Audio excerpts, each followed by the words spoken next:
তাদেরকে পরিত্যাগ করবা, অ্যাভয়েড করবা এবং তাদেরকে প্রত্যাখ্যান করবা, সেটাই হলো আমি নবীর মহব্বত। আমার সেখানেই খুশি থাকবে, মানলে খুশি না, শুধু পরিত্যাগ করবা।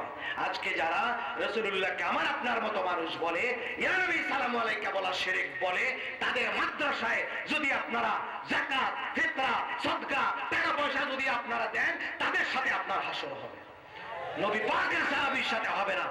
আল মারউ মা মান আহাব্বা। সাহাবী বলেছেন, হুজুর কিয়ামত কবে হবে? মাতা ইয়াকুমুস সাআ। হুজুর বলেছেন, কি তৈরি করছো কিয়ামতের জন্য, কি আছে তোমার কাছে? সাহাবী বলছে, হুজুর তেমন কোনো কিছু নাই, শুধু আল্লাহ পাক, আল্লাহর নবীর মহব্বত আছে, আপনার প্রেম আছে, আমার আর কিছু নাই। তো হুজুর বলছে, হ্যাঁ ঠিকই বলেছো, আল মারউ মা মান আহাব্বা, যে যাকে ভালোবাসে তার সাথেই তার হাসর হবে, তুমি আমার সঙ্গে বেহেশতে যাবে। আর এই প্রেমের হাদিস বললে তাদের কাছে ব্যঙ্গ করে তারা এর প্রতিবাদ করে। সেই জন্য আজকে চিনতে হবে তাদেরকে, ওই জিনিস দিয়ে চিনতে হবে, একটাই চিনবার টেস্টার, আর কোনো চিনবার উপায় নাই। এই জন্য শেষ কথা যেটা বলতেছিলাম, রাসূলুল্লাহ বললেন 50,000 হবে না, হবে না, হবে না। আল্লাহ তাআলা দ্বিতীয় দিন বললেন 50,000কে 50 ভাগ করেন, এক এক ভাগ 70,000কে সুপারিশ করে বেহেশতে নিয়ে যাবে। দিয়ে দিলাম আপনাকে, যান। এক এক ভাগ 50,000কে 50 ভাগ করলে এক একটা ভাগ 70,000। হুজুর বললেন, না আমি এটাও হবে না, আমার আরো লাগবে, আরো লাগবে, আরো লাগবে।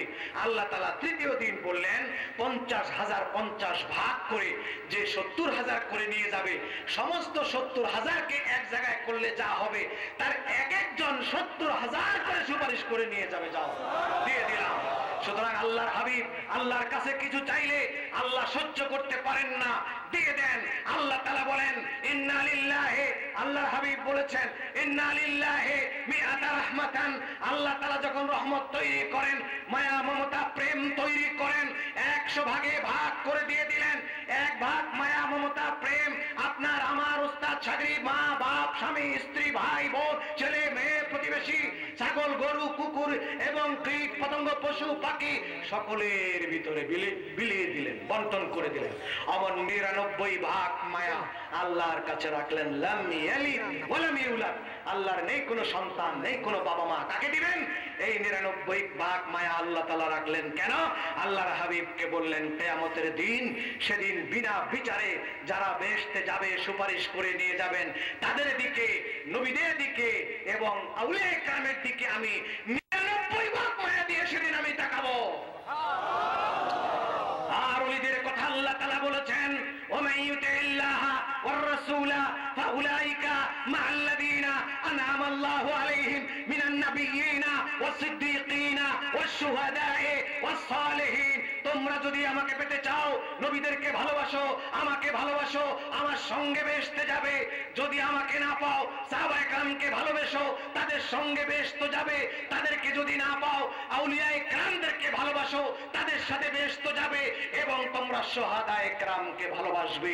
যদিও তোমরা শহীদের সঙ্গী হতে পারলে না, যারা আল্লাহর রাস্তায় শহীদ হয়েছে তাদেরকে ভালোবাসবে। এই 4 শ্রেণী তোমাদের সঙ্গী হবে, তারা তোমাদেরকে বেহেশতে নিয়ে যাবে। আর বাংলাদেশের রঙিন টেলিভিশন নবী দাঁড়িয়ালা বলে, এ পীরেরা তোমরা বাঁচবা কিনা দেখো, মুরিদের বেহেশতের কন্ট্রাক্টারই পড়ে নাও। তাহলে এটাকে আল্লাহ কালামের সাথে ব্যঙ্গ করা হয় নাই? যেখানে আল্লাহ তাআলা বলছেন, ওলি আল্লাহদেরকে ভালোবাসো, তাদের সঙ্গে তোমাদের বেহেশত হবে, সেখানে তারা টিটকারি করে আউলিয়া কেরামদেরকে। আল্লাহ তাআলা জবাব দেন, তবে সময় মতো। আমরা অস্থির হলে চলবে না। আল্লাহ জবাব দেন কোন সময়? তা ঠিক সময় মতো। আমরা বুঝতে দেরি হয়, আল্লাহ যত দূর দেখেন আমরা অদূর দেখি না। এই জন্য যখন সবক দেওয়া দরকার ঠিক তখনই আল্লাহ সবক দিয়েছেন, ঠিক না? তাহলে আল্লাহ নবী বলেন, এই হলো আউলিয়া কেরামদের দিকে আল্লাহ 99 ভাগ মায়া মমতা দিয়ে তাকাবেন। নাম্বার 2, বাকি যাদের বিচার হবে, আসহাবুশ শিমাল দোজখ জানেওয়ালা, দোজখ যাত্রী, আসহাবুল ইয়ামিন বেহেশতের যাত্রী। যাত্রী যখন ভাগ হয়ে যাবে, বিচারের পর ওই বিচার কার্য যখন শুরু হয়ে যাবে, প্রত্যেকটা আসামি আল্লাহর সামনে উঠবে, অপরাধীর বিচার শুরু হচ্ছে। আল্লাহ বলেন, ওই অপরাধীর দিকে আমি 99 ভাগ মায়ার নজরে তাকাবো। আমার অপরাধী বান্দা যেন দোজখ থেকে বাঁচে, কি করে তাকে বাঁচানো যায় আমি সেই চেষ্টাই থাকবো। এই নাম রহমান, এই নাম রাহিম। তিনি চান না আমার বান্দা আমার সামনে দোজখে জ্বলে পুড়ে মরবে আর আমি দেখবো, আমার কাছে ভালো লাগবে। আমি আল্লাহ সেই জন্য গফুর রহিম হই নাই, সেই জন্য রহমানুর রহিম হই নাই, আমি রাউফুর রহিম সেজন্য হই নাই, আমি রাউফুর রহিম। তোমরা বেহেশতে যাবে এটাই আমার তামাম ইচ্ছা, তোমরা বেহেশতের জন্যই তোমাদেরকে বানিয়েছি। আল্লাহ তাআলা এত দয়াশীল, যে দয়াশীল আমাদের পীর, যে দয়াশীল আমাদের মুরব্বী, সেই রকম সেই আল্লাহ পাকের দয়া তাদের উপরে আসছেন, তারা সেই জন্য দয়াশীল হয়েছেন। ভাইরা আমার, সেই জন্য বলি যে আজকে আমি বেশিক্ষণ দেরি করতে পারবো না, শেষ কথা যেটা বলে যাই, আপনারা এই ফুলতলি সাহেব কেবলার সাহেবজাদা, বড় সাহেবজাদা, তার হাতকে, প্রত্যেক সাহেবজাদার হাতকে আপনারা মজবুত করবেন। গোটা সিলেট শুধু নয়, সারা বাংলাদেশের সুন্নিয়তের সবচেয়ে বড় শক্তিশালী মারকাজ হবে এই ফুলতলি দরবার শরীফ।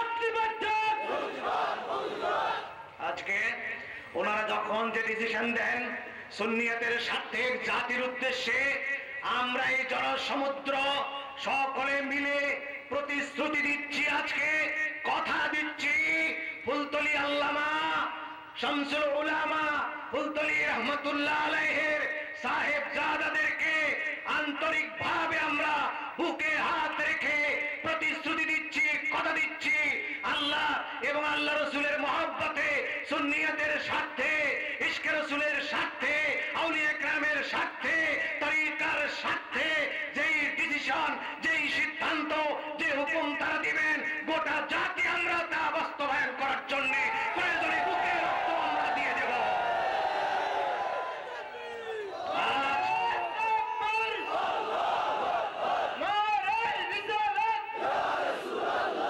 ভাইরা আমার, এই বৎসর দেখে আসলাম, জিন্দাবাদ জিন্দাবাদ, এই বৎসর দেখে আসলাম কারামতে আউলিয়া হাক্কুন, মুজিজায়ে আম্বিয়া হাক্কুন। নবীদের মুজিজা যেমন হক, ওলিদের কারামত তেমন হক। কারামত একদিনে শেষ হয় না, মুজিজাও একদিনে শেষ হয় না, কিন্তু জাদু তাৎক্ষণিকভাবে শেষ হয়ে যায়। মুসা এদের জাদু, আউলিয়া কেরামদের কারামত শতাব্দীর পর শতাব্দী কিনা বলুন। পাপাত্তা বাদশাহ আকবর দ্বীনে ইলাহি, আমার নবীর দ্বীনকে তুচ্ছ জ্ঞান করে পুরনো বাসী ধর্ম বলে দ্বীনে ইলাহি কায়েম করে 26টা বাংলাদেশের মতো এত বিশাল এই ভারতবর্ষে একচ্ছত্র শক্তির বিস্তার করেছিল। অসংখ্য মৌলবী, অসংখ্য আলেম সেই বাদশাহ আকবরের কাছে বিক্রি হয়েছিল, নির্যাতনে মারা গিয়েছিল, কিন্তু শুধুমাত্র বাদশাহ আকবরের মসনদকে পায়ের নিচে পিষে তছনছ করতে হাজার হাজার মৌলবী লাগে নাই, হাজার হাজার ওলি লাগে নাই, হাজার হাজার আলেম লাগে নাই, লক্ষ লক্ষ যোদ্ধা লাগে নাই, শুধু এক মুজাদ্দিদ আল-ফিসানি যথেষ্ট ছিল কিনা বলেন? গোটা সিলেটবাসীকে, গোটা সিলেট থেকে বেয়াদবে রাসূলকে দমন করার জন্য এক ফুলতলি যথেষ্ট ছিল কিনা বলেন? জামানার মুজাদ্দিদ, শতাব্দীর মুজাদ্দিদ আল্লামা ফুলতলি এখনো বেপলক নয়নে কবরে আরাম করছেন বটে, কিন্তু তার সন্তানদের সঙ্গে তার হাত আছে, তার চোখ আছে, তার দোয়া আছে, আমাদের সঙ্গে তার দোয়া আছে। তিনি আমাদের দিকে তাকিয়ে আছেন। আজকে লক্ষ জনতার দিকে, তার রওজা থেকে, তার মাসবাজার থেকে আনন্দের দৃষ্টিতে তিনি তাকিয়ে আছেন কিনা বলে? আল্লাহর ওলিদের মরণ নাই, আল্লাহর ওলিদের ধ্বংস নাই, আল্লাহর ওলিদের মৃত্যু নাই। আল্লাহর ওলিরা শুধু পরিবর্তন হয়, শুধু তাদের পরিবর্তন, পর্দা হয়। পর্দা তিনি করে আছেন, পর্দা থেকে সব তিনি শুনতেছেন, বুঝতেছেন। আগের থেকে জিন্দা ফুলতলির চাইতে কবরস্থ ফুলতলির ক্ষমতা আল্লাহ তাআলা হাজার হাজার গুণ বাড়িয়ে দিয়েছেন।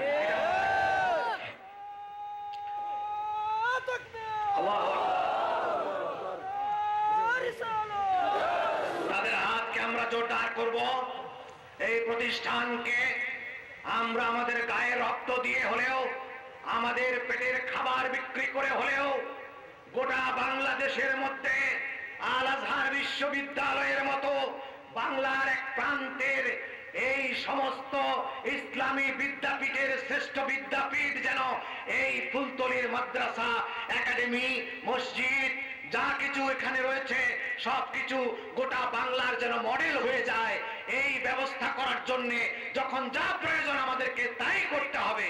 এই জন্য আপনাদেরকে প্রস্তুত থাকতে হবে। ওই কথায় আবার যাই, প্রস্তুত থাকতে হবে আমাদের।